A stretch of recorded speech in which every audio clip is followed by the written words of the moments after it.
Good afternoon and welcome, everyone. I'm Chris Herbert. I'm the Managing Director of Harvard's Joint Center for Housing Studies, and we're very pleased to welcome you to today's event, Can We Finally Close Racial Homeownership Gaps? Insights from 3 New Initiatives. Today's event is co-sponsored by the Harvard Multidisciplinary Program in Inequality and Social Policy.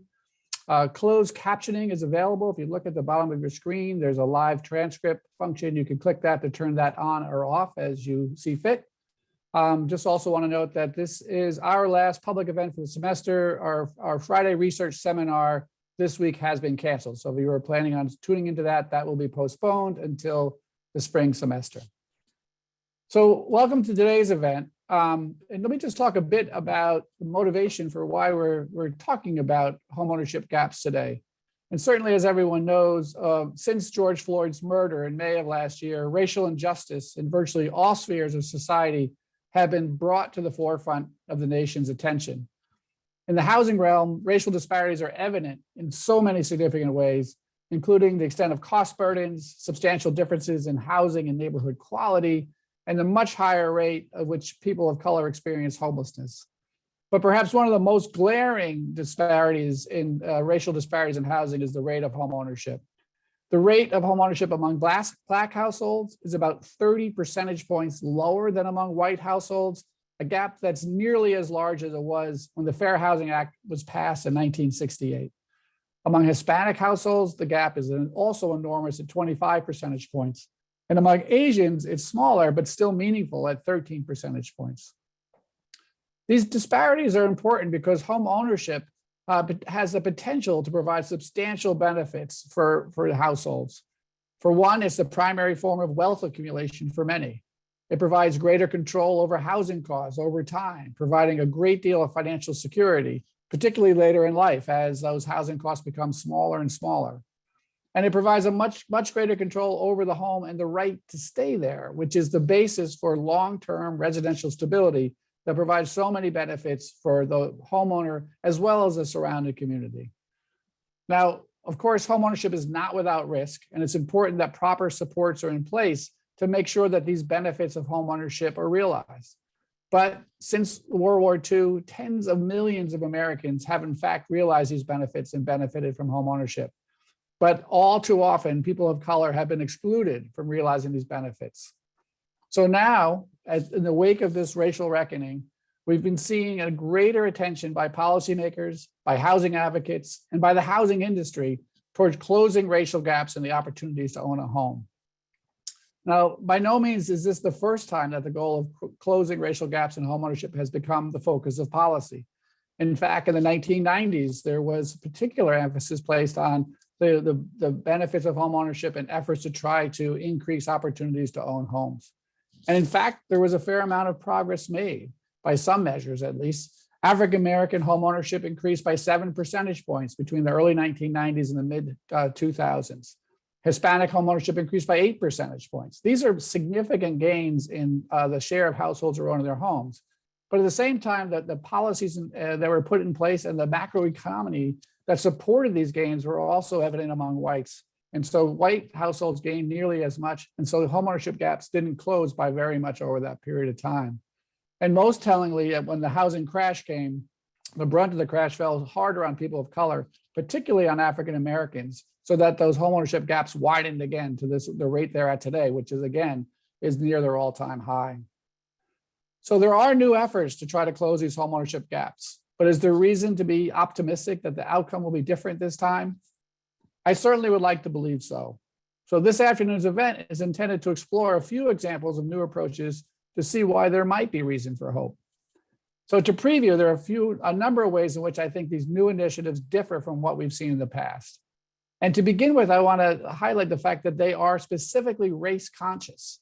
If we look at many of the policies that were put in place in the 1990s and after, they focus primarily on income and the income level of people as eligibility for programs. But the factors inhibiting homeownership among people of color go beyond differences of income. And so efforts to increase these rates need to account for the multitude of obstacles facing people of color in the pursuit of owning a home.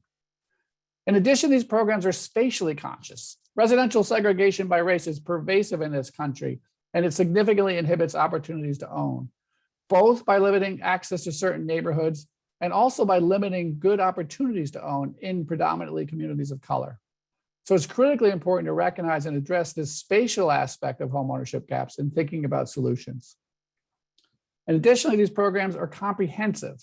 In the past, initiatives to increase homeownership have focused on one of the causes, a lack of information, a lack of access to credit, a lack of savings for the down payment. But these new efforts are starting with the recognition that the interconnection between all these factors has to be addressed simultaneously.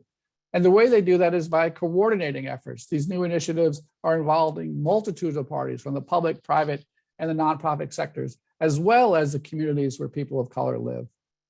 So this afternoon's event will explore a few examples of new approaches to see how they're looking to close this country's enormous disparities and opportunities to own a home. We'll hear specifically about 3 initiatives that, while relatively new, provide good examples of this new thinking and provide opportunities to learn about what works and how these lessons might be applied elsewhere. We'll begin by having each of our 3 panelists provide an overview of their initiatives and the work of their organizations.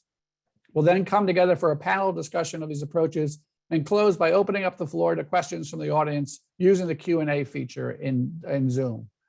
I will note that today's event is being recorded. The video will be posted to our website in a few days, along with the slides used by today's panelists. So look for those in the next day or 2.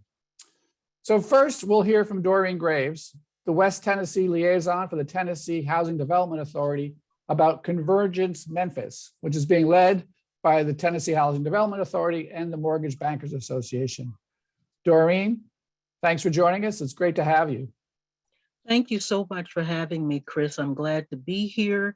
And also some of the panelists, the esteemed panelists that's here, I'm honored to be in the midst and amongst you all. James, I am ready for the first slide. So I like this quote by Pierre: "Isolation is a blind alley. Nothing on the planet grows except by convergence."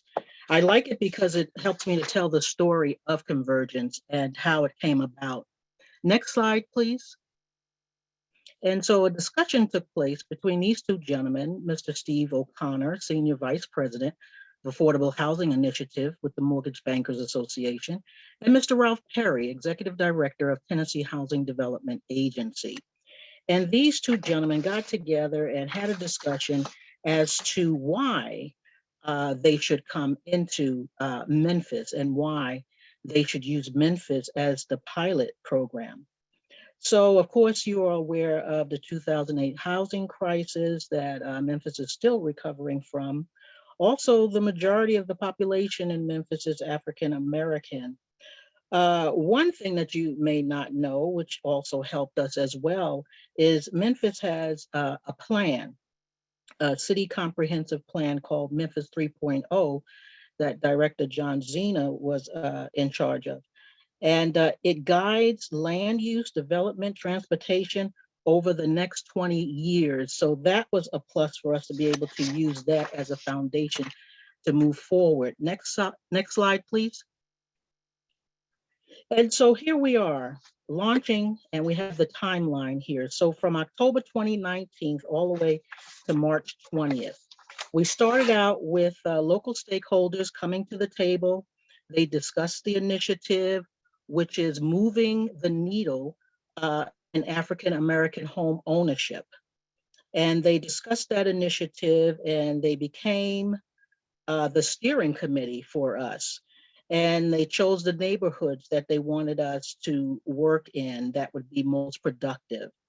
And I put a pin right there because I want to thank the city mayor, Jim Strickland, and the county mayor, Lee Harris, for allowing their directors to work with us on the steering committee. So we're planning the launch, and we need a location. And the University of Memphis comes in and helps us. And we thank Ted Townsend for allowing us to use the University of Memphis at no charge. National partners come in, they're on board. They come in to do presentations like CoreLogic, iEmergent, and so many more. And so the launch was very successful in March 2020, but then COVID happened. And so we decided, since COVID happened, that we would focus in on 3 areas. We would we would deal with create, define, and strategize. So create a name for the initiative, and we came up with Convergence, define the initiative, and strategize on how to push the initiative forward. Next slide, please. So what is Convergence? Well, Convergence is a playbook of strategies that address 4 key gaps while increasing African-American home ownership through work streams and a collaboration with the stakeholders. Next slide. And so here you see the key challenges and those 4 gaps. The knowledge gap, combating the myths and the misperceptions. For example, you need to have a lot of money saved up for your down payment assistance. Well, we found that Memphis has over 40 down payment assistance programs that can help the consumer with purchasing that home. The trust gap, the reluctance of many minority consumers to trust financial institutions for fear of being mistreated. We formulated a lenders group to help us address those issues. The market gap, strategies for housing inventory challenges, including housing quality and neighborhood amenities. We formulated a realtors group and a developers group to help us with that. Resource gap, maximizing industry and consumer awareness and access to affordable lending programs and products. And we have our whole team, the steering committee, to help us with the resources to identify those resources that will be useful in those neighborhoods and in that community. Next slide, please. And so you see the work streams here. And each of the work streams, they address the gaps that I mentioned previously. So you have the consumer outreach and education, affordable products and programs, market solutions and resources for practitioners. Our partners and our steering committee is divided up into co-chairs or participants in these work streams. So they discuss the gaps and come up with solutions, working solutions to help us to be able to address that. Next slide, please. And here you can see some of the key partners categorized, and there's so many more. I would like to also make note of from 2019 to now, we have partners that are still with us. And not only are they with us, but still participating with us. We have Paul Young, Ashley Cash, Scott Walkup, Amy Schaffline, Rashawn Austin, Devaney Perry, Cheryl Muhammad, Dorothy Cleaves, Jeremy Less, Katie Schatz, Regina Hubbard, Ella Harris, Archie Willis, Steve Lockwood, Carlos Pfeiffer, Dwayne Spencer, Keith Herbert, and Amani Jasper, and Steve Barlow. I mentioned those names because these, if you would Google any of these names that I mentioned, you would see that this is the dream team. You would see the background that they have in housing and how much they have made a difference for the citizens of Memphis. And for that, I honored them. Next slide, please. The opportunities that we're working with as far as short-term, midterm, and long-term, and the opportunities that we have to work with for those consumers. So the first one is short-term, of course, mortgage-ready borrowers, those that are already ready and trying to get them into homes. The midterm, thin files, those are the ones that have little credit. So we're helping them to build their credit.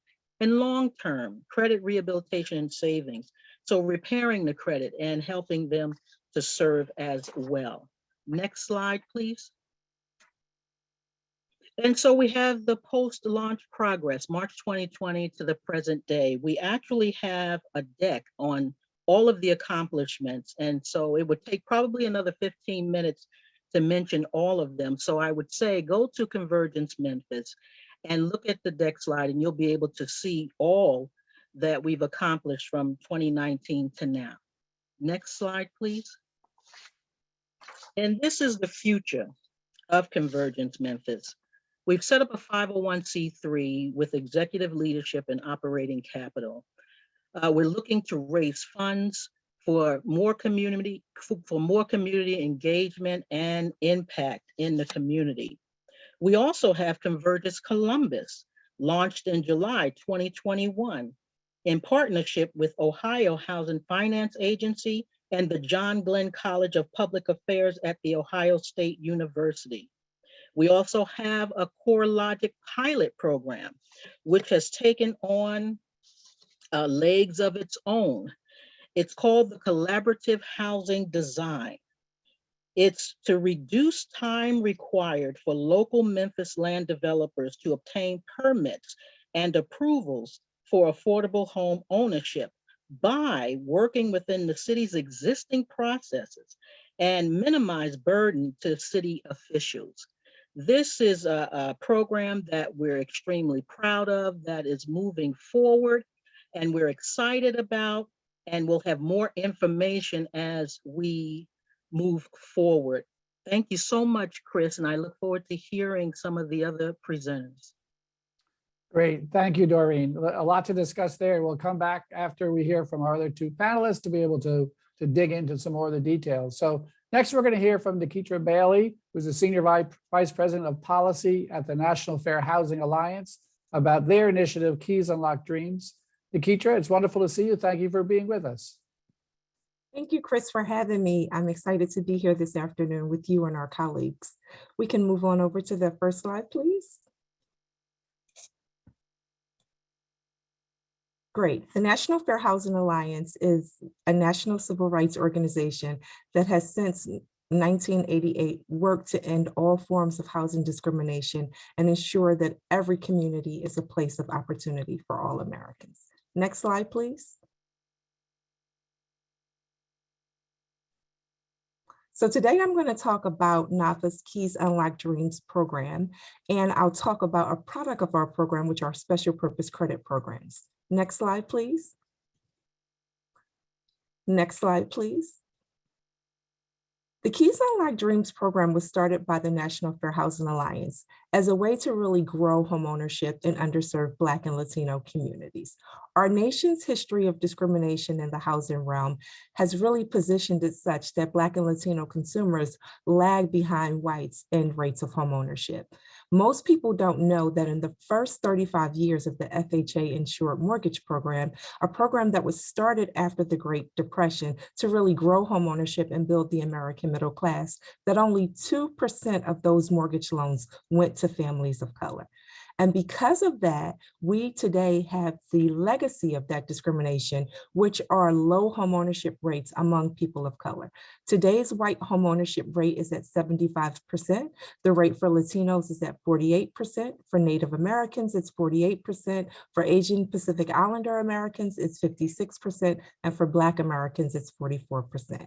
So the Black homeownership rate today is the same rate it was when redlining was actually legal in our nation. And in fact, our nation is more segregated today than we were 100 years ago. Next slide, please. And if you look at what's happening in the housing finance system, we see that our financial systems operate in a structurally unfair way. Because of the quick history of discrimination and the legacy that we just discussed, the U.S.'s lending and housing markets are so exclusionary that a disproportionate percentage of Black, Latino, and Native American borrowers are actually turned down for mortgage credit each year. And in fact, we did an analysis of 2019 Home Mortgage Disclosure Act data, and it revealed that Black applicants are denied for mortgage loans at almost twice the rate of white applicants. Latino consumers are denied at almost 1.5 times the rate of white applicants. And these trends have persisted over decades, leading to those gaps in homeownership that we just discussed. Next slide, please.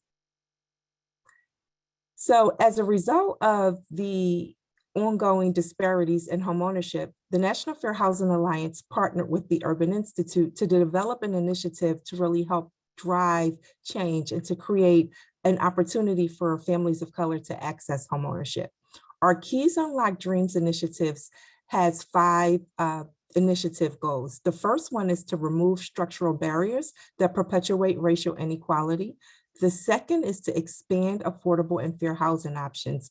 The third is to prevent an unbalanced recovery from the COVID-19 pandemic. Just like the Great Recession, this pandemic is falling disproportionately on Black and Latino consumers, and we're working in every way possible to make sure that families remain housed.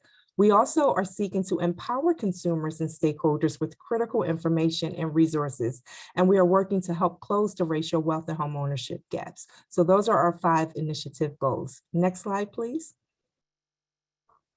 And the components of the initiative include research, advocacy and policy, products and programs, education and outreach, and partnerships. Next slide, please. And because of our ability to really think broadly about how we can drive change, we selected 10 initial cities to start the Keys Unlock Dreams program.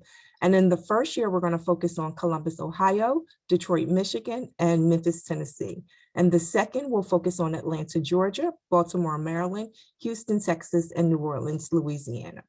And the third year will start with Oakland, California, Philadelphia, Pennsylvania, and Washington, D.C. Next slide, please.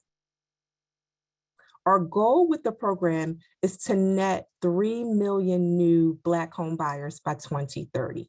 And this is in partnership with the Black Homeownership Collaborative, which is a national collaborative of different organizations, including advocacy and industry groups working to close these gaps. Next slide, please. And we're also working in collaboration with our partners at the National Association of Real Estate Brokers to really focus on their program, which is to see 2 million new Black homeowners within the next 5 years. Next slide, please. We're also trying to ensure that we see the Latino homeownership rate grow from today's 48% to 50% by 2024. And this is in partnership with the National Association of Hispanic Real Estate Professionals. Next slide, please. As I mentioned, NAFA and the Urban Institute are the leads on this project, but no project like this would be successful without its partners. We've been partnering with Citigroup, Nationwide, Mr. Cooper, Rocket Mortgage, and Zillow, all working together across these 10 cities. That's our goal, to really drive and close homeownership gaps. And a critical way that we're going to achieve this goal is through the development of products that actually will well serve these consumers. Next slide, please. So I'm going to spend the next few moments talking about special purpose credit programs and why they're really critical for the Keys Unlock Dreams program. Next slide, please. So special purpose credit programs are a wonderful way for us to use our nation's civil rights laws to really close gaps. Oftentimes, when we think about our nation's civil rights laws, we think about them as stopping harm, but they actually empower actions that can actually be good for individual home buyers and also for the systems overall. So we have a real opportunity to really correct disparities using the Equal Credit Opportunity Act, which allows for the use of special purpose credit programs. And special purpose credit programs are a tailored way to meet the special social needs and benefits of economically disadvantaged groups, including groups that share a common characteristic such as race, national origin, or gender. And if they are properly designed, special purpose credit programs can play a critical role in promoting equity and inclusion and building wealth and helping us to really remove those barriers to housing stability and residential segregation. They're also consistent with and provide a targeted and effective way to further the purposes of other civil rights laws, including the Fair Housing Act's twin goals of overcoming discrimination and segregation. Next slide, please. So lenders can actually use special purpose credit programs to expand opportunities. And what's wonderful about them is that they are allowed to be used by both nonprofit and for-profit organizations to meet borrowers' unique credit needs and ensure that they can qualify for a mortgage loan. And what's exciting about them is that they can be tailored to the actual business's own needs. That the business can determine whom is it that it's not well serving, and it can use the special purpose credit programs to develop a product to really meet those consumers' need and to really help drive them in. So Two qualifications that are really important is that the program is established and administered pursuant to a written plan that identifies the class of persons that the program is designed to benefit and sets forth the procedures and standards for extending credit pursuant to the program. And the program is established and administered to extend credit to a class of persons who, under the organization's customary standards of creditworthiness, probably would not receive such credit or would receive it on less favorable terms than they would ordinarily make it available to other applicants who apply for similar types of credit. So this tool is really remarkable because it really allows for it to be tailored to the business, but also to the consumers that the business needs to serve. Next slide, please. They are critically essential. They can help us to really further our commitment to fair housing and lending and justice. We know that we have a lot of work to do to fight to end discrimination and segregation. Special purpose credit programs can really help us dismantle the racial wealth and homeownership gaps, and they can ensure fair open housing for all people. They're also a great way for lenders to display their commitment to dismantling unfair systems and building programs and structures for advancing justice, fairness, and equality. And they are a way for the financial services industry overall to really step up and be a partner in this fight to coming up with solutions to address our nation's history of structural racism and systemic bias. Next slide, please. And just to give you a little bit of background, the Civil Rights Act of 1866 was the nation's first legislation that made housing discrimination illegal. It wasn't really enforced because it did not have anything but a private right of action. And that's why the Fair Housing Act of 1968 was so critical, because it gave us the power to actually enforce the law and to really protect citizens from discrimination. And then since then, there have been a bevy of other laws to emerge that would really be tools in helping us to create more equitable and fair systems. And it's been a catalyst, the Fair Housing Act itself, for special purpose credit programs. Many people don't realize that the Fair Housing Act was passed 7 days after the assassination of Dr. Martin Luther King, who many of us know worked for many years in the city of Chicago and the state of Illinois to really fight for fair and open housing. And the president at the time, President Johnson, worked really diligently with the leaders of Congress to pass the Civil Rights Act of 1968 as an acknowledgement of Dr. King's legacy for his efforts to really create a more equitable society for all of us. Next slide, please. So we need today to ensure that we create programs to have an intentionality in our housing policies. Oftentimes we don't look at our nation's housing policies as being race conscious. They have been. They've excluded everyone who's not white in many instances. So we need to use that same level of intentionality to create race-conscious solutions that will help us well serve underserved communities, but also be tools for growing our economy. Most people don't understand that discrimination actually hurts all of us. There's a cost to it. And if we actually expanded fair access to credit for homeownership, we would actually see an additional $218 billion in sales in the housing market. And then there are 800,000, nearly 800,000 Black households that could actually become homeowners. And then we would get an opportunity to really close the racial wealth gaps, but also we get an opportunity to address our lag in the economy, which we know discrimination has cost our nation more than $16 trillion over the last 20 years. So if we take these steps to address discrimination that's targeted at Black Americans alone, we'd actually add $1 trillion to the GDP a year. So we have an opportunity to really use these tools to make substantial differences and to drive opportunity for all of us. Next slide, please. Great, thank you. I'll pause here and I look forward to the discussion. Thank you to Nikitra. So last, but certainly not least, we will hear from Chrystal Kornegay, who is the CEO of MassHousing, one of our neighbors here in Massachusetts and a good friend of the Joint Center. Chrystal, it's wonderful to have you back again. You're here to talk a bit about CommonWealth Builder Program, but I know that MassHousing is doing much more than that too. So look forward to hearing about what MassHousing is doing in this front. Welcome, good to see you. Thank you for being here and thank you for having me. amongst talking about our program amongst these worthy efforts across the nation around addressing the racial homeownership gap. As you know, we're a Massachusetts-based organization, so our conversation is really about what we're doing here in Massachusetts. But as you can tell, it's one of those things where it takes everybody. It's what I call it, like, we need to do all the things because we're in a situation in which it's affecting our economy. As we know, our demographics are changing, and so having a racial homeownership gap continues to impact our economy over time. And if we're not figuring out how to market to, how to think about communities differently, how to underwrite people differently, we're never going to get there around the racial homeownership gap. Next slide, please. I also want to say I have a cold, so if I sound a little off, that's why. Next slide, please. So many of you have already heard this. This is a little bit about how we got here. Really, it's definitely government policies that help deal a lot with creating not just this racial homeownership gap, but these segregated communities.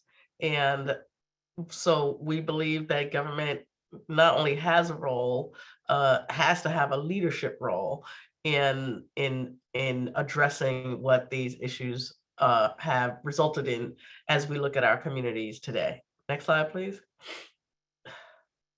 And these are facts that you all have just heard from my fellow panelists. And as we think about a racial wealth gap, we think about homeownership as a key to that. And this is the space that we think we can have a huge impact in. Next slide, please. In Massachusetts, there is a gap of 34 percentage points, which is one of the largest racial homeownership gaps in the nation. And as you can see, these stats kind of track what some stats that Chris was talking about in his introduction in terms of, you know, who's actually, which racial groups are actually homeowners, and how that's playing out in Massachusetts. Next slide, please. And again, as Chris pointed out, these racial inequities have almost nothing to do, you can see, with money, with income. And so as you think about across all income ranges, African American, Blacks and Hispanic and Latinos are denied mortgages at a higher percentage rate than whites, irrespective of income. Next slide, please.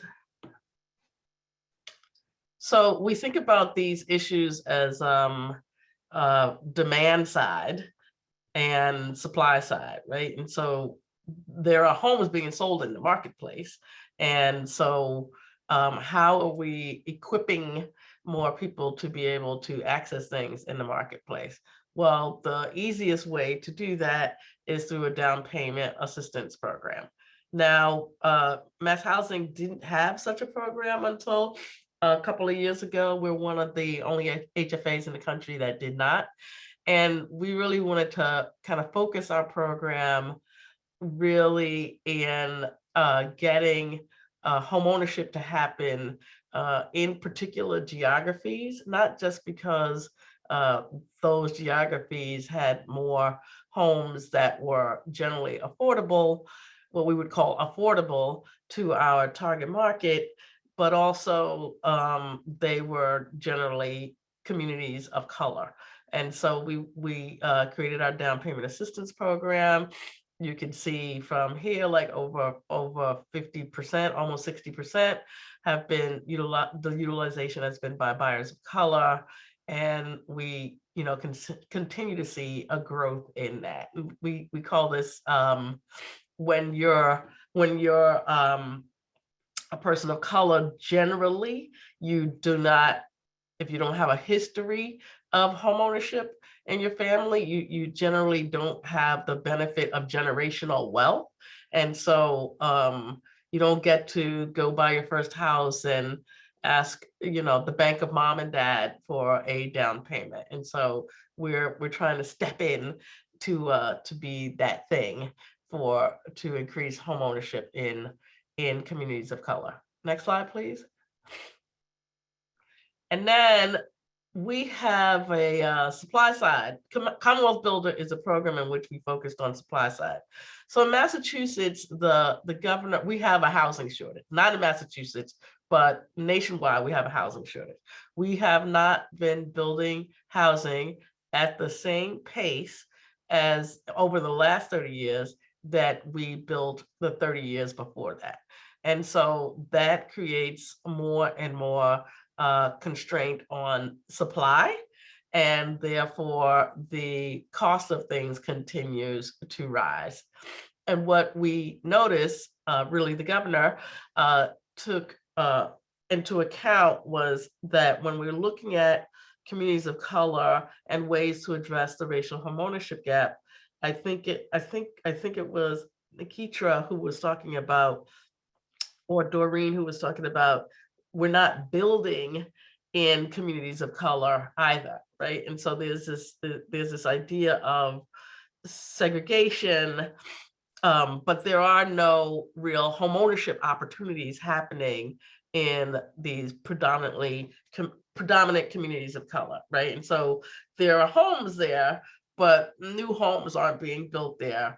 And we looked at the data over the past several years, and we noted that almost 50% of the loans that were made in the Commonwealth over the past 5 years were made in Boston and the gateway cities.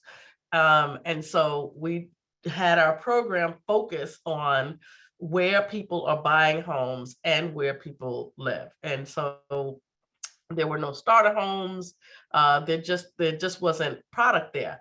And what we were seeing was people, moving out of communities that they had, grown up in and being priced out of. And so we decided that we wanted to focus in those areas with the geographic targets. Next slide, please.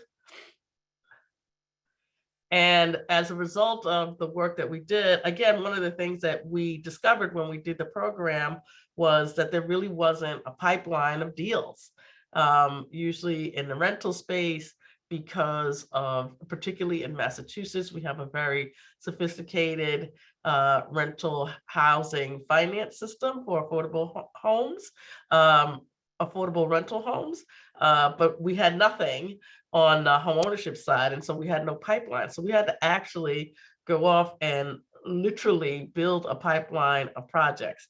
And because of that work, it positioned us well to be able to take advantage of some funds from the American Rescue Plan Act that the legislature would put to work across the state in order to kind of scale up our work around Commonwealth Builder. And it will allow us to also be able to do homeownership in what I call gateway adjacent communities. And so everything isn't only happening in gateway cities, but we want to make sure that people are getting opportunities as much as possible across the state.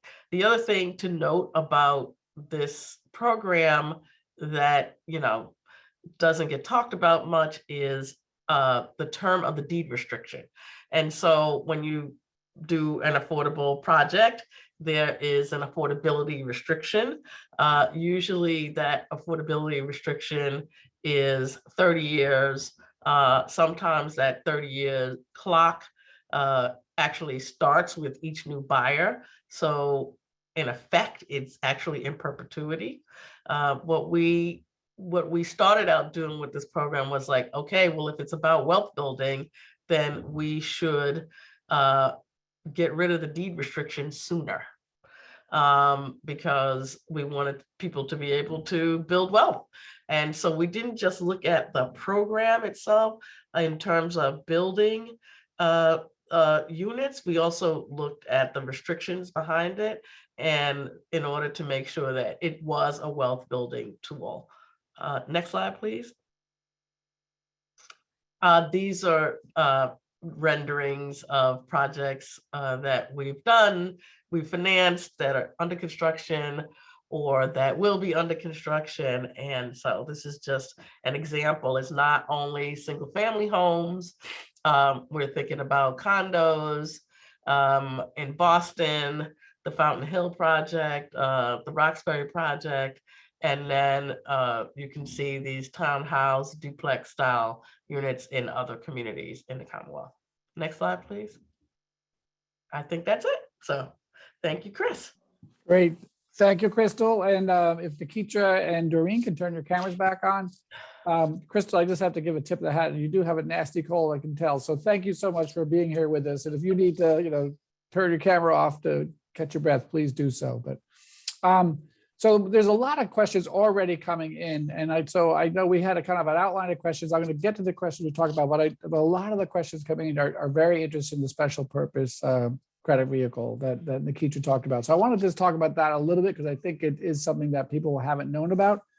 So Nikitra and Chrystal, I don't know, have you guys in MassHousing, have you looked at this, or Doreen in Tennessee, have the housing authorities, the house state agencies looked at these? No, we have not. Okay, there's still kind of, and Doreen, I don't know if you know if Tennessee has either. So so one question, Nikitra, is, so this has been around, right? So COA is not new legislation. This has been around a long time. So one question is for people to understand is, so if this has been there all along, why hasn't it been done before? It's not been widely understood that these are tools that people can use. And what's exciting is that the Consumer Financial Protection Bureau most recently provided an interpretive letter, really teaching people about the permissible use of special purpose credit programs under the Equal Credit Opportunity Act and Regulation B. We're also working now with the Department of Housing and Urban Development to help them issue some type of guidance for lenders to understand that these special purpose credit programs actually comply with the spirit of the Fair Housing Act, and that indeed that these programs can be established without at all violating the Fair Housing Act or the Equal Credit Opportunity Act. So we're part of the promotion tour, lifting up for our lending partners this tool, hopeful that many of them will actually develop these programs and help us on the goals that we've outlined to really address the racial homeownership gaps. Yeah, I think that's really an important point, is that, this has been on the, I never heard it myself until actually Lisa Rice, and I think Lisa may have been instrumental, as far as I can tell, in kind of raising this up. I'd heard her talk about this as of a couple of years ago to say, hey, this exists and we ought to be making more use of it. I think HUD's, my sense is that HUD's action on clarifying how this works with the Fair Housing Act will be important. But Nikitra, I think you said there are lenders who are going ahead anyway and starting to create programs using it. Is that correct? Yes, there's one large national lender that has already created a special purpose credit program, and that lender is working. It's more of a place-based program right now, but that lender is working to roll the program out and to market it in communities and to really use it to really help close the gaps in that community. And we're hopeful that that can serve as a model for other lenders to follow. And Nikitra, in that model, is that so?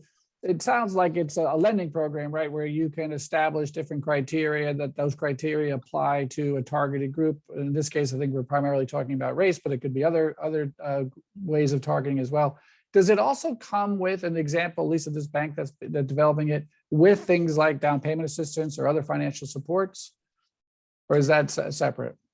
So I think in that particular program, that lender is utilizing a special purpose credit program. I'm not sure if they're layering it with DPA or down payment assistance, but we know that we've designed DPA in such a way that it can be layered with programs. Right now, we're working as part of a coalition effort with our partners at the Center for Responsible Lending. We've actually created a DPA framework, and that's one of the products that we're actually promoting as part of our Keys Unlock Dreams program for first generation home buyers. So our program is designed in a way that it would target down payment assistance for first generation home buyers. And these are home buyers who themselves do not own a home, nor do their parents own a home, because of the legacy of discrimination. We know that amassing the funds for a down payment is one of the biggest burdens to entering into homeownership for the families that were not able to benefit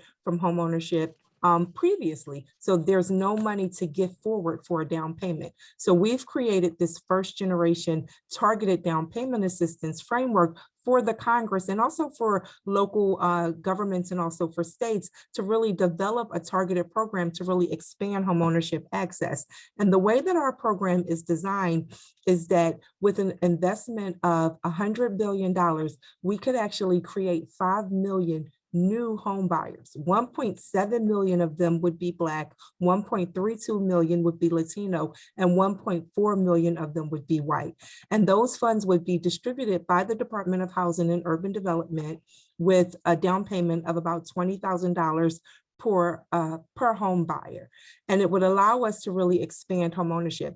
And we were really excited because Chairwoman Waters and the Down Payment Toward Equity Act that passed in the Congress and the House Financial Services Committee, she adopted the proposal. And some of the proposal has been carried over to the Build Back Better Act, which we're extremely excited about. There's $10 billion in the Build Back Better Act for targeted first generation down payment assistance.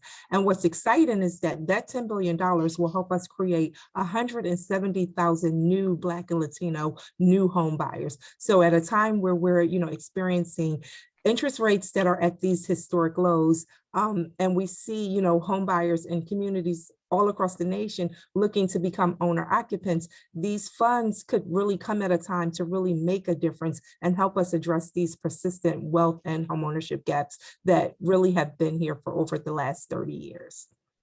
Great. So, so just to kind of recap, so I think as we're sitting here, how can we make these policies and programs race conscious in a way that really helps close gaps? So one thing we've talked about is special purpose credit programs, which hold promise, but are still, I guess, would you say, in development. The CFPB ruling was important. HUD's ruling is going to be critical as well. That's in the works. And I think we have some people who are going to put their toe in the water, and that experience will help. So that's one way. This other way, you're talking about the first generation. So it's finding other ways to target other than through race specifically. And first generation obviously applies to people of any race, but obviously will disproportionately help people of color who don't have that history of homeownership that many of you mentioned in your remarks. So those are two. The third way we're talking about here is through this neighborhood targeting. And so maybe I can bring Doreen and Chrystal into the conversation a bit more. Doreen, talk a bit about in Convergence, the work you're doing specifically with neighborhood organizations and how that brings a spatial component to what you're doing that will help to particularly target these efforts by race. Thank you, Chris. And Nikitra, that was excellent. I learned a lot. And also, Chrystal, I learned a lot from you all as well. So I think we make a good team. But well, kudos to David Luberoff, who helped organize this panel. So. For Memphis, Convergence Memphis likes to stay very close to the ground, so to speak. And a lot of the initiative is leading from the ground up, so to speak. So making sure that the communities, the neighborhoods are heard and understanding the culture of those neighborhoods that we're going into. I gave the example to Chris and said, if you come to Nikitra, if I come to your house, you invite me to your house, and I come in the door and I go straight to your refrigerator and start cooking up a dinner, you would think that that was very weird and strange and probably a little rude of me. And that's the same way when you're coming into a neighborhood. You have to understand that that is their home. That is where they have generations that have perhaps grown up there. And so respect is the big key in getting into those neighborhoods and working with them. I feel that I have the ability to understand that because I come from both sides. I grew up in the New York City Housing Authority, not understanding what home ownership was, but understanding a lot about rental. And so now that I'm on the other side and I own a home and I understand what the housing industry is all about and what home ownership is about, I come in with both those sides to understand what is happening. And so my main thing personally that I use is intercultural communication. And I'll give you an example of that. I am, like I said, from New York, and I relocated here to Memphis. And I went into a store because I wanted to get a frankfurter. And I went into the store and I asked the gentleman, do you have a Frank? Do you have any Franks? And he said, Frank didn't work there. So I said, Frank doesn't work there. Okay. And so then I said, well, can I have a hot dog? And he said, yes. Now, unbeknown to him, he had no idea what was going on in my mind. But again, intercultural communication. So when you're coming into a neighborhood or a new environment, all right, there is a certain language. There's a certain culture that is there that you have to understand first before you can get anything done. And so being on the ground and understanding those neighborhoods, understanding those cultures and respecting that culture is the best thing that we could do when we're going into those neighborhoods. Great. I think that, too often these efforts at increasing homeownership are kind of thrown out a broad net without thinking about particular places, particular people. So I feel like that relationship you're building from the ground up is going to be so important. Chrystal, in Massachusetts, that's part of what you're doing with CommonWealth Builder. Can you talk about the work you're doing in these towns and how you feel like that is helping to achieve your goals of closing racial gaps? Sure, I just love the Frank doesn't work here. Anyway, there is,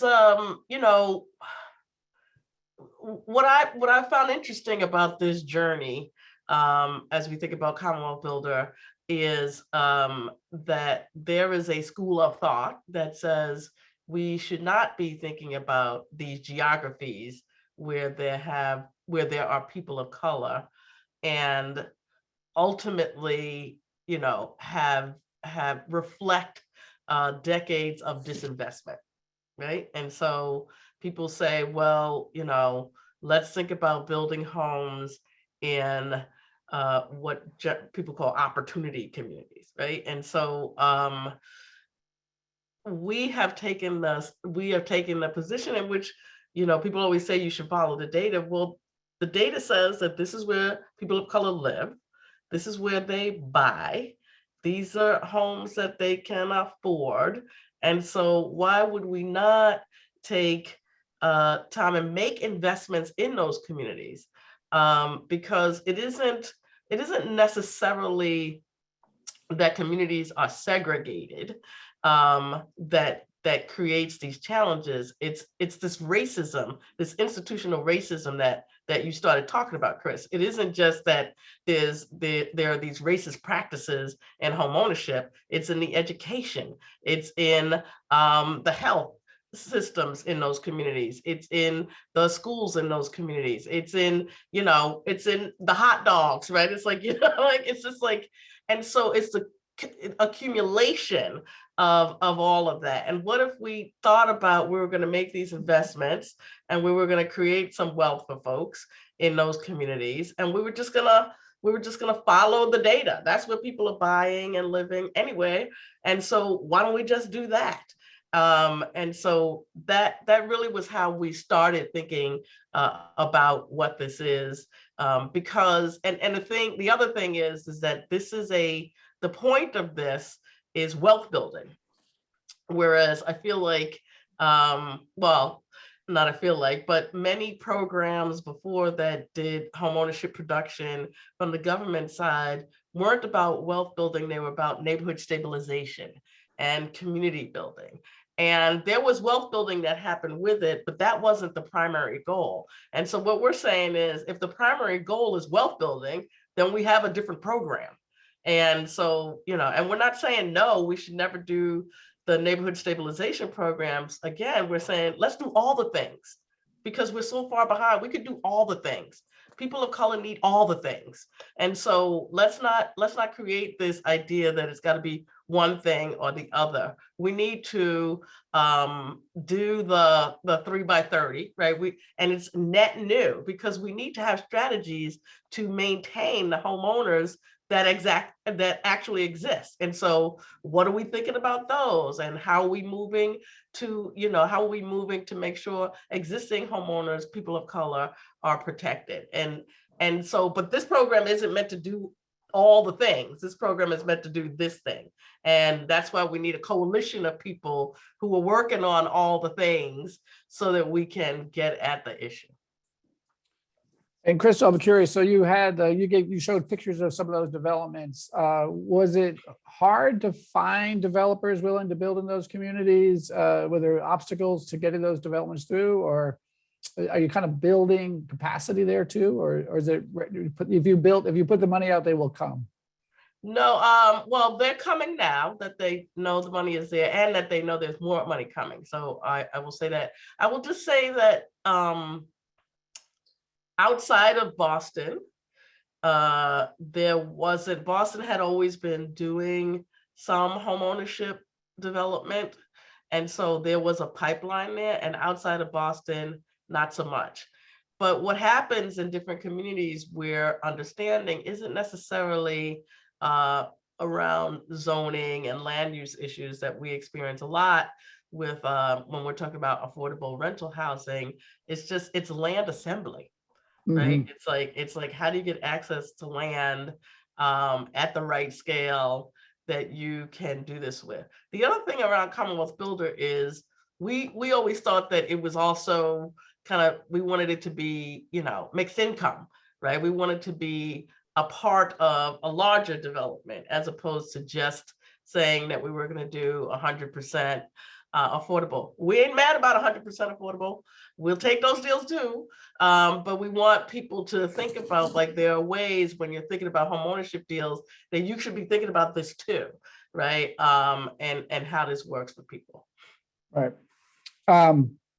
There was a question in the Q&A about the fact we have the LIHTC program that provides a big equity investment. Do we have anything like that in the home ownership side?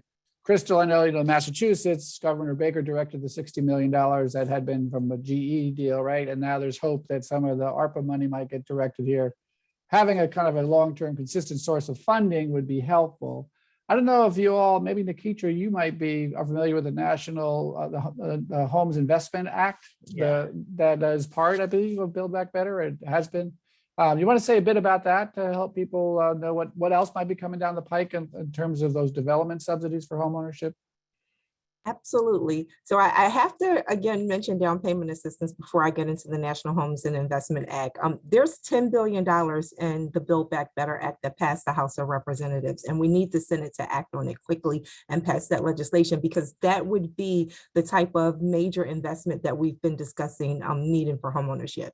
Now, the National Homes and Investment Act is critical because I believe there's been about $5 billion allocated for it in the Build Back Better Act. And these dollars would help for the rehabilitation of homes in neighborhoods that have been hardest hit. We know that the Great Recession really hit Black and Latino communities extremely hard. Many Black and Latino communities members who actually qualified for credit on safer and more affordable terms were steered and targeted by abusive subprime lenders and ended up with mortgages that were toxic and dangerous. And as a result of that, we saw higher levels of foreclosure in our communities. So we're excited about the funds and the Neighborhood Homes and Investment Act because it allows for the rehabilitation of our communities and for there to be bridge gap funding for owner occupants to actually be able to get into those homes that are repaired in our neighborhoods and to really drive in community members instead of driving displacement.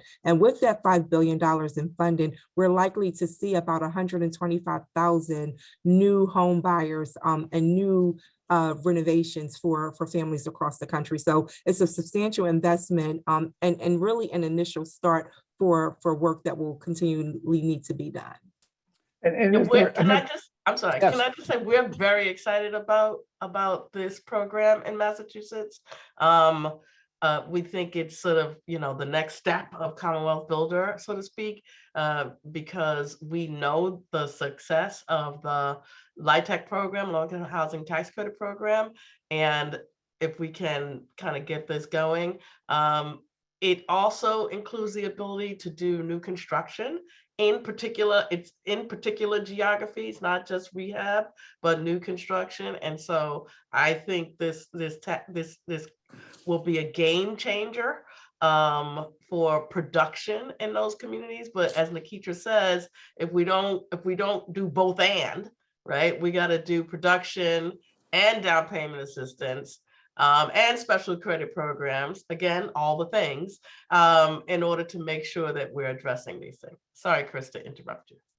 No, I was just gonna, so, and Nikitra, is there a geographic targeting embedded in the Neighborhood Homes Investment Act? Is it based on race, or is it based on incomes, or to be determined?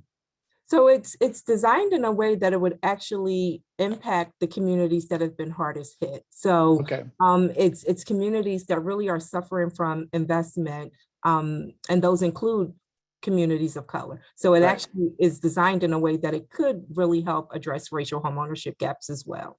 right. You know, I think all these, so there's a lot in the Build Back Better bill that, so we got down payment assistance, we've got this investment in the supply side. So there's a lot at stake here. I mean, I think one of the questions that came in from old friend Rachel Bratt was about the Convergence program, the efforts, and how much are there subsidies built into that, Doreen, in terms of lower interest rates, down payment assistance? You mentioned there were some 40-some down payment assistance programs in the area. So are you kind of tapping into existing loan programs through the Tennessee Housing Development Agency, down payment assistance, or are there new sources of subsidies being brought in? No, we're tapping into what is already in Memphis. And we were surprised to find out through Rob Crane's program that there is over 40 down payment assistance program. THDA, the state finance housing agency, has down payment assistance as well as the city of Memphis and Shelby County as well. And so those down payment assistance programs are out there for the consumers to use, but sometimes the consumers don't know, and sometimes the realtors and don't know as well. And so it's a big part, like Chrystal said, is educating not just the consumers, but the practitioners as well as to what products are out there and what's usable for the consumer, what's usable for their clients. And so, yes, we've tapped into that. And we're very happy to find out that that down payment assistance is out there. So I do think that these, as much as Chrystal, I had said, you echoed the fact that it's not just about income, it's also about income. As you said, it's about all these things. And so it does seem like, you know, as much as coordinating all these efforts and targeting what does exist, expanding the pie that's available is going to be important. So I think if we can get more funding through these federal programs to flow through these local efforts, I think there's a lot of hope there. And I think there's been a couple of questions about the scale at which these things have to happen. And it does seem like in order to get the scale, you know, Nikitra, you mentioned 800,000 home buyers. I mean, that we need to ramp up all of these aspects to be able to get it to the scale. And I'm hopeful that the kind of things you all are doing will help to create some learning that can then give confidence to say there's a there that we can help fund. I might say that what's more important than scale is time. What do you And mean by so, that? I mean that, you know, we have a particular administration now. We're going to spend trillions of dollars addressing these issues. And I would be concerned that in 4 years, people will be like, well, look, we did all of that and like nothing's really different. Well, no, it's like you took 50 years to do X and we're not going to undo it in 5. I don't care how much money you spend, because as we're all learning now, it's like it takes a lot of effort to spend a lot of money. And so it's like we're really busy, we're overwhelmed, but it's like you got to get you have to have time. And so we're talking about changing generational wealth. Well, I say we need a generation to see if that actually works. And so I'm concerned again, like I said, that more than scale, we need time. And by that, a long-term commitment of a significant effort.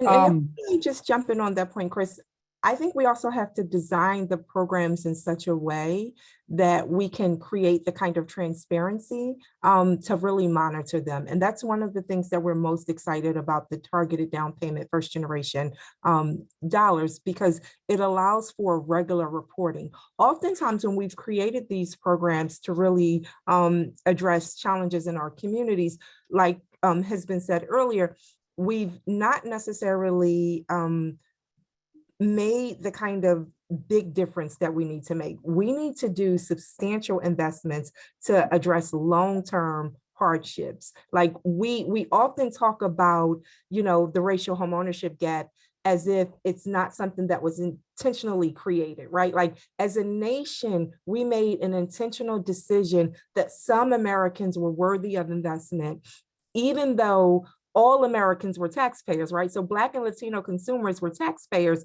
and my ancestors, quite frankly, couldn't benefit from programs that they actually made an investment in. So we need to make sure we have transparency in our programs so that we can monitor them and we can see how effective they are.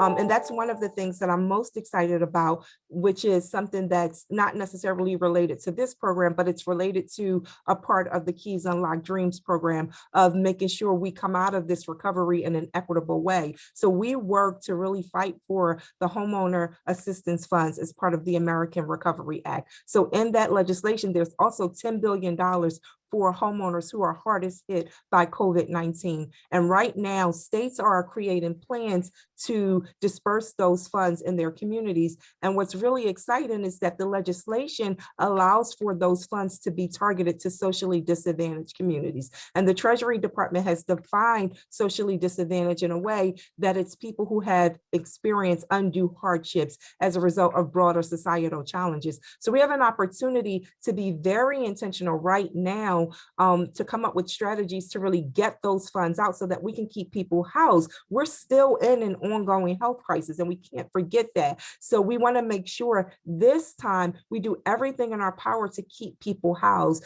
One of the greatest lessons of the Great Recession is that the help came to Black and Latino communities well after. We saw a rise in subprime lending and foreclosures in our communities in 2006, a full 2 years before the national market crash. And if we had addressed our community's concerns then, it's likely we might not have had the overall market crash that we did. So we need to have, this full investment, but we also have to have the transparency in the programs and how they're functioning so that we can monitor for the equity, because it's really important to not let hardships happen in one part of the economy because they end up impacting the broader economy.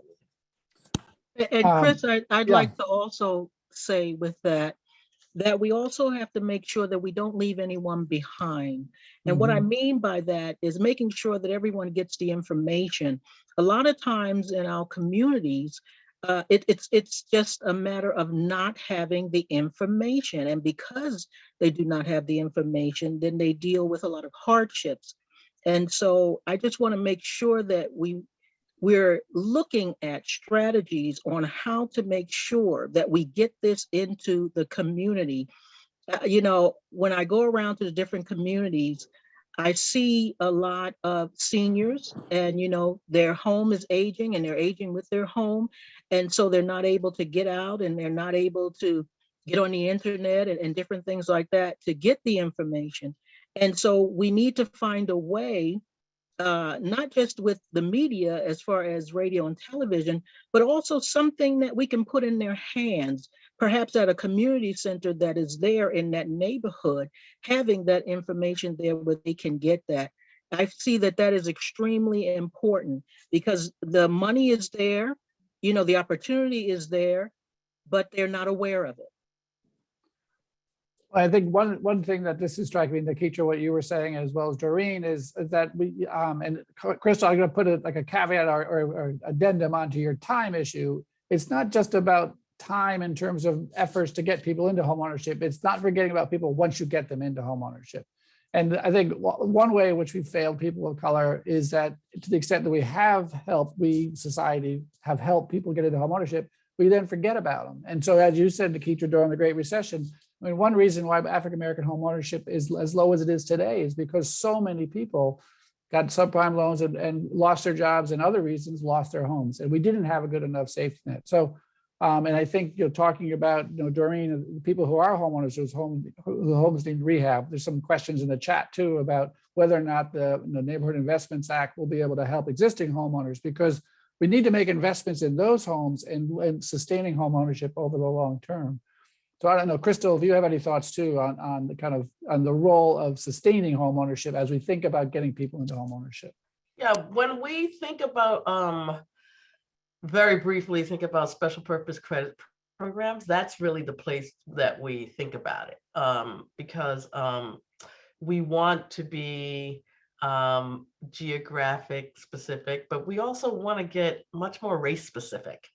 And so if we could figure out some different underwriting criteria, so to speak, because part of what happened, as we know, in the Great Recession was folks that bought homes and they were pretty much underwater. And so what does that mean in terms of values, and how do we think about that? And then how do we think about upkeep of that now? And so really wanting to think about the sustainability of home ownership over time, so that you can create generational wealth, right? Like you gotta have the house long enough and in decent enough shape to pass it off to the next generation. And if we're not investing in that too, again, all the things, if we're not investing in that too, we're actually failing in terms of how we're thinking about addressing the gap. If I may jump in, I have to say we have to fully enforce our nation's fair lending laws. One of the lessons of the Great Recession is that many Black and Latino families qualified for credit on safer and more affordable terms. Like, I cannot overstress this point. They actually qualified for credit on safer and more affordable terms. But at the time, there was an incentive to place them in more risky and dangerous mortgages. The brokers actually received a kickback for doing so. So we've worked now with Dodd-Frank to reform a lot of those risky and dangerous practices. Many of the things that could happen back then are no longer permissible under the Dodd-Frank Wall Street Reform and Consumer Protection Act. So I want us to be very careful to not make it seem like families of color are more risky borrowers. The reality is we've never had our nation's fair lending laws fully enforced. We've never had the full weight of the enforcement to protect us from the dangerous and toxic practices, the dangerous and toxic practices marketplace. Thank you, practices in the marketplace. And now that we have the Dodd-Frank Wall Street Reform and Consumer Protection Act and further CFPB mortgage protections, we've got to address the fact that the pendulum has swung so far to the other way. Now families of color can't qualify for a mortgage. Some of the criteria related to underwriting, just getting to Chrystal's point, related to underwriting, bake in a history of discrimination. We know that credit scores bake in this history of discrimination because they bake in wealth. So we're advantaging people without acknowledging it. And that's why you have to be very careful. We have to come up with less discriminatory alternatives to make these valuations and these assessments around who's creditworthy. We know that people who pay their rent every month, like a mortgage payment, is most synonymous to a rental house payment. Let's use these other criteria that really let us get at creditworthiness without pushing out people who we know can perform really well with a safe and responsible product. Yeah, I think that we have two lenders here on the call, and I'm sure that neither Chrystal nor Doreen are anxious to take on undue risk. Undue risk is the key here. But I think that what we're saying is that there's ways to take on to expand the credit box of borrowers that's good for them and as well as for lenders. Chrystal, you'll appreciate that I heard from old friend Clark Ziegler from the MassHousing Partnership, who was talking about their the one mortgage program, and he talked about the fact that they lowered their credit score by 20 points, their criteria, which greatly expanded the share of borrowers who are people of color without increasing the risk. And so I think there's ways to do this intelligently that will both expand the credit box and not expose either the homeowners or the lender to risk. I want to just add again to what Nikitra is saying. And so we talk about this often, as you know, with my buddy Clark.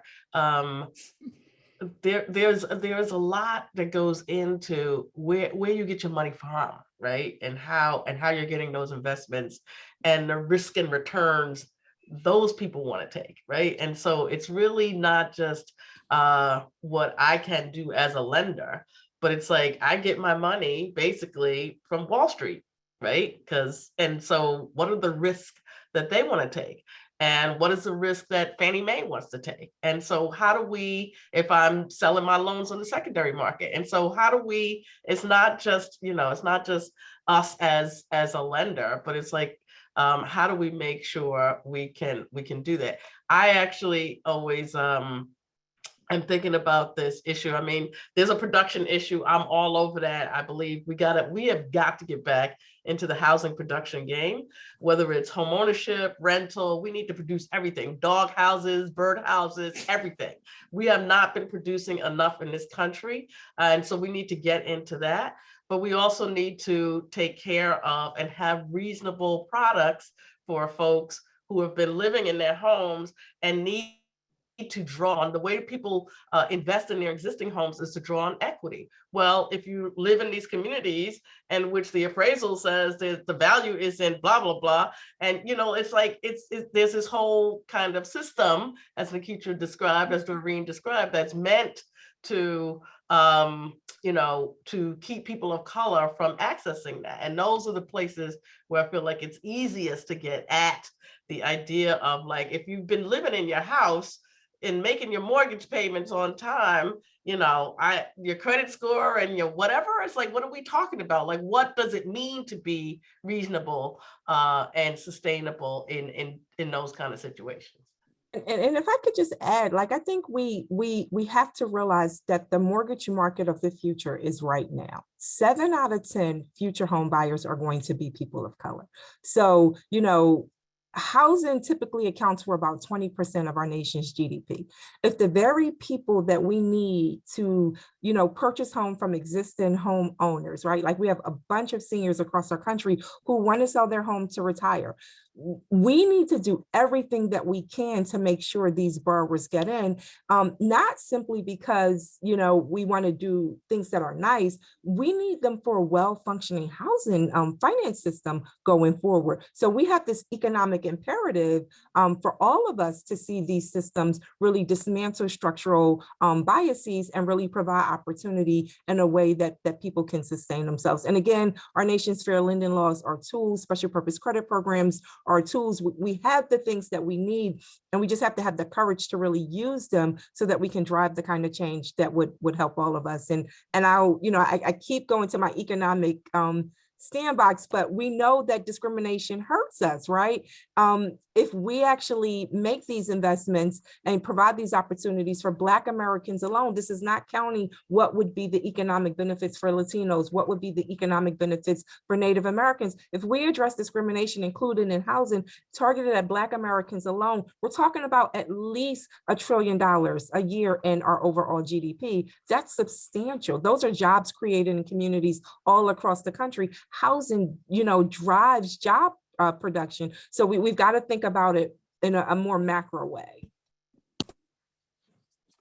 One question that we got a bunch of questions in the chat. I'm trying to see what we have time left to hit, but obviously over the past year nationally, house prices up 23%.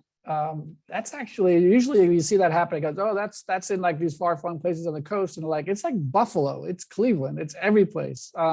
And so how are you seeing that house price rise affect your ability to help people of color get into homeownership? Is this a big issue that we need to really think about? Is it really redouble our efforts, or how are you seeing that affecting what you're trying to achieve? Doreen, maybe I'll give you a chance to get in. Yeah, so, there's no supply. And so with no supply, you have buyers that are ready to buy, but there is nothing to buy, or they can't afford the bracket, of that home that it's in for them to buy. And so it's a major problem. It's a major problem across the board in all states. And so we're looking to try to work with small developers that are willing to go into some of these areas and actually build the homes. We're looking at seeing how we can rehab homes to make sure that they are, a good source for the buyer. So it is a major problem, and we're looking into that to try to see exactly how we can maneuver to help that situation. But it's a major problem across the board, And I think the only way to really start trying to deal with that is to give more incentives for those to go into those neighborhoods and those areas where you have a lot of blighted lots, to take those lots and to build on them, and also start backing some of these small developers, because they're the ones that's willing to go in and actually do the work. One other question that came in the chat, a couple of them had to do with the rent-to-own models, private down payment assistance. Given the fact that we need to have, as Chrystal has said, we need to do all of that. Would you include things like that in all of that, Chrystal? Or are there things that you would say we need to be careful about whether or not we're actually achieving what we want to achieve? Well, we should be careful with everything. And so I'm not, when I say all the things, I don't mean just anything. It's like all the things, but we should definitely be careful with that. Everybody doesn't want to be a homeowner, and everybody who wants to be isn't necessarily ready. Right. And so we've got to be able to help people understand exactly what that means. One of the things that we experience in Massachusetts historically is that if you have built a kind of subsidized homeownership project, what often happens is the homeowners still kind of think of it as rental. And so they call the developer, they call a community-based developer when something goes wrong. And so, there's a level of education that has to go along with that. I did want to add one more thing to what Doreen said about small developers. That's also a way of creating wealth in communities. And so we think about that too, right? Those are the folks who are doing development in communities and in these communities of color, and they're generally developers of color. And so, ownership and engagement and across the sphere of this housing production agenda is important to do. One other question that's come up in the chat is the impact of investor activity in buying up homes. And Doreen, I don't know if you're seeing this in Memphis. To what extent has the rise of the single family renter investor, it seemed to target a kind of an affordable band in the market, serving as competition for would-be home buyers? Are you seeing that in Memphis, Doreen? Oh, unfortunately, yes. A lot in Memphis. And the unfortunate part is that they're buying up the properties, they're renting the properties, but they are not participating in that actual neighborhood to better that neighborhood. Not all of them are bad landlords, but some of them are, which causes a domino effect in that neighborhood. But when you're buying a property in that neighborhood or in any neighborhood, you have to understand that it's not just a property that is the investment, but it's also your, participation in that neighborhood. You have to invest yourself in that neighborhood as well. And I'm not saying you have to come and be there every day, but when you're purchasing those homes like that, you're causing people that actually live there not to have the opportunity to purchase. And then you're renting those homes, and some of them are being rented by room, like maybe $300 or $400 per room in that 4-bedroom, 4-bath house. And so you're beginning to deteriorate that neighborhood, that community. And one thing I will tell you about Memphis, the city of Memphis, is that if you are a Memphian, okay, you are a part of a very large family. Memphians believe in their neighborhoods. Okay, if you want to fight, start talking about their neighborhood. And it doesn't even have to look like the best neighborhood, but it is their neighborhood because why? It's part of their generation. It's part of who they are. It's in the bloodstream. And so when we come out from other areas and buy homes and use them as rental properties, we disturb that culture, we disturb that neighborhood, we disturb that investment, you know, that not only community investment, but that human investment in that neighborhood. And so, yes, it is a major problem. I know that the city is looking into it to see what can be done, but I don't know what can be done, but it is a major problem, and we're seeing a lot of it here in Memphis. Well, we're getting near the end. I think we've had a kind of a wide-ranging conversation, and as I said in my introduction, the new initiatives, obviously what we've touched upon are a lot of these are not new elements, right? We're talking about down payment assistance, access to credit, we're talking about counseling. And I do think that it's really kind of the all of the above and all of that above done with a race-conscious approach that's going to make a difference. But as we close out, I thought maybe I'll just give each of you a turn. What is it that you see now that gives you reason for hope that maybe we can actually make a difference in closing the racial homeownership gap? And I know, Chrystal, it's all the above, but is there, a couple of things that are different now that you think give you hope? And Chrystal, you want to start? Sure. One of them is money. Like there's a lot of money, right? And so at the heart of, one thing of this is like it's a money thing. And then the other thing is just the willingness to have conversations around how those historic kind of policies and practices, see, I got that too, Nikitra, practices have created these racist systems that, are resulting in this gap. And so as Nikitra, I say the same thing, Nikitra, if we're gonna be doing first-time home buyers, first-gen home buyers in 2040, then we're gonna have to talk differently to people. We're gonna have to have products different for people. We're gonna have to be in different kinds of communities because 7 out of 10 homeowners are gonna be people of color. And so we've already seen a huge shift in the way that people get a mortgage. Like, people don't really go to a bank as much anymore, right? Like a lot of those transactions happen electronically. And so that's just seeing those kind of things are going to, I think, create disruption and then opportunities for a huge change. Great. Nikitra? I'm excited about the fact that we have substantial, options in the Build Back Better Act, and we need the Senate to act swiftly to really pass this legislation. It's a once in a generation opportunity to really move the economy forward and provide opportunity more broadly.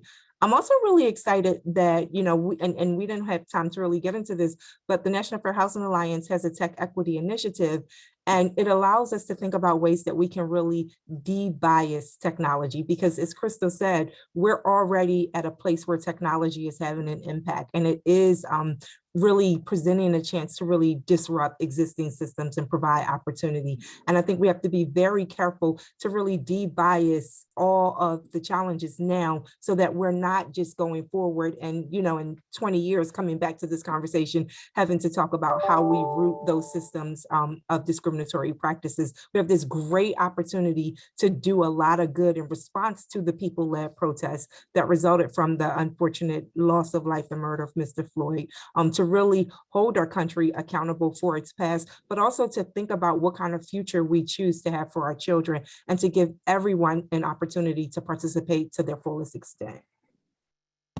All right, Doreen, you're going to get the last word. Well, I echo both of these very brilliant young ladies. But I want to add that I'm very glad that we're coming out of our silos and being more collaborative for the greater good.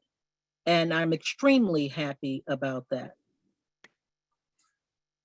Well, let me thank each of you for taking time to be with us. Thank you, each of you, for your efforts towards this really important goal. I want to share your optimism. I think money, as Chrystal said, helps. I think changing in attitude and understanding is important, and the commitment to a long-term goal of sticking with it.